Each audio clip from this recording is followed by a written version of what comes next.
Hey everyone, it's Joy here for ReverseConfetti. I created 2 cards today using the dot-to-dot stamp to create a bokeh effect background. Now this dot-to-dot stamp was the freebie for the March release. I'm going to start with my first background and we're just going to do a little bit of some ink smooshing. I'm using Squeezed Lemonade, Saltwater Taffy, and Salvaged Patina. I spritzed that with my distress sprayer and just kind of moved that ink around a little bit. This is just a regular cardstock. This is not a watercolor cardstock. Now I'm going to dry my projects in between kind of each of the smooshings.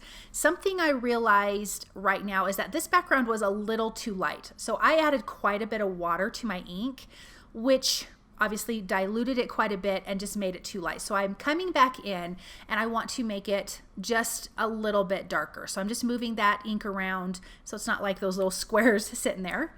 And I'm going to push my paper down in it again. And this is where I think you can really start deciding where you want colors to be. So I'm coming back in with that salvaged patina, and I want more of that color, and then the saltwater taffy, and then the squeezed lemonade, and I can just start pressing it where I need it to be.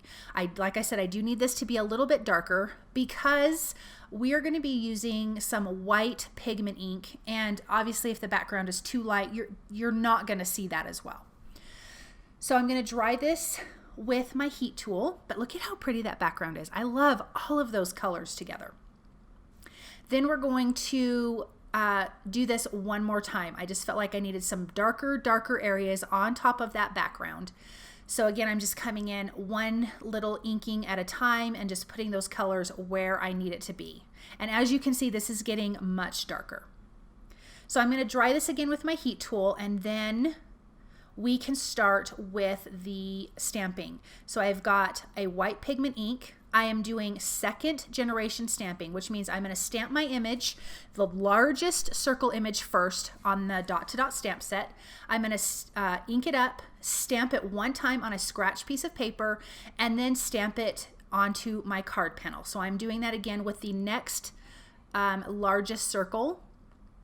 It's smaller than the biggest one, and I'm just doing that same 2nd generation stamping.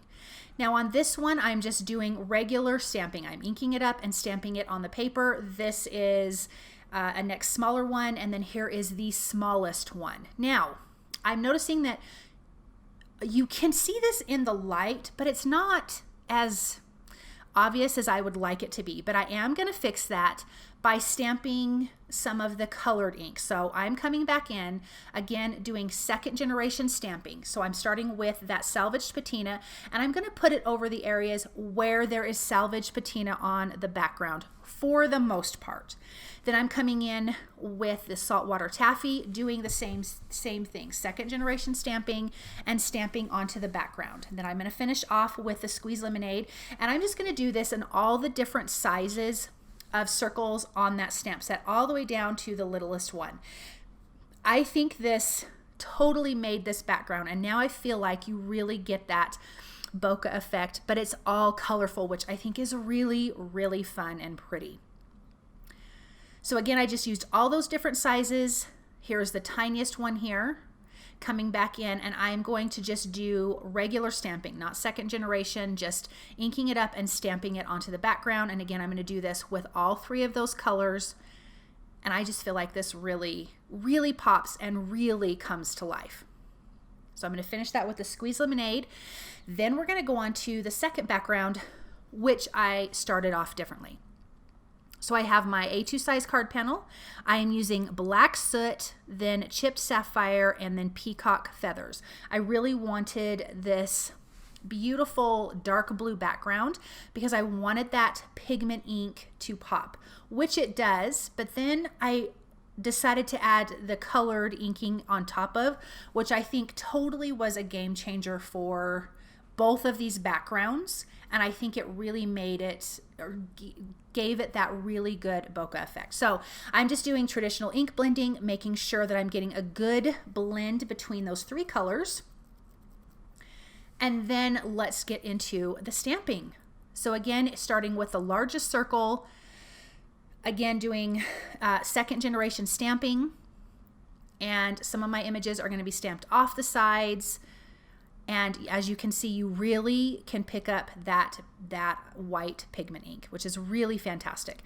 I'm going to start with that largest circle, go down to the next size, then the smaller ones. And I'm letting some of these images overlap, just like I did on the first one. Some of these circles are going to overlap. And as you can see, that bokeh effect is really starting to come through. I think it is so, so pretty.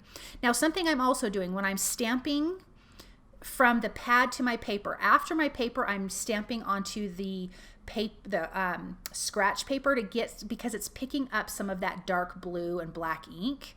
And I don't want to mess up my ink pad.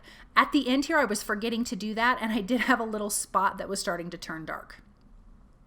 Okay, so I'm finishing with those last circles, and now here is the colored circles. So I'm keeping the peacock feathers over the peacock feather area, the same with the chipped sapphire and the black soot. So I'm stamping those in the same areas, and I just think this was a game changer, and I think it totally made this background. So I am going to trim these down about 1/8 of an inch on all sides for both of these backgrounds and adhere them to a white A2 size card base, which is going to give us a nice white frame around these card panels. I am also using the Sending Smiles stamp set. I'm going to stamp the Sending Smiles and the Thank You sentiment. I will be doing some gold heat embossing, so I already have my heat gun getting hot.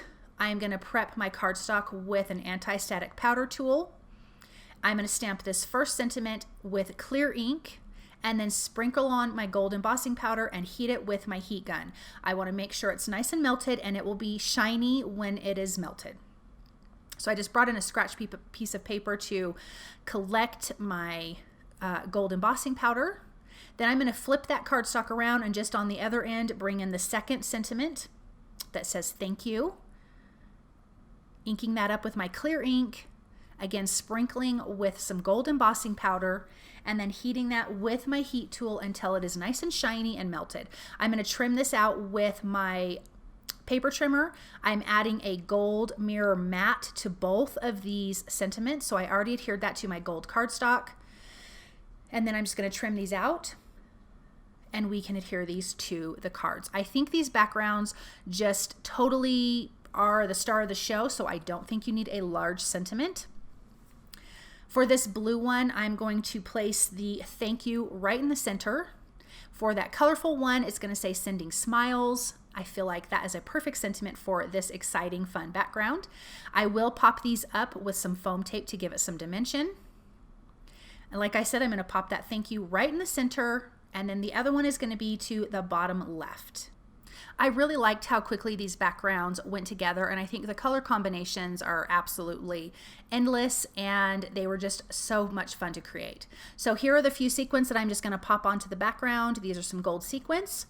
Just add a little bit of glitz to your cards, and then these are completely finished. I hope that you love these cards. I think they turned out fabulous, especially from just one little tiny stamp set. You can create these beautiful backgrounds. Thank you guys so very much for stopping by and watching, and I hope that you enjoy this project, and I will be back with another video. Bye!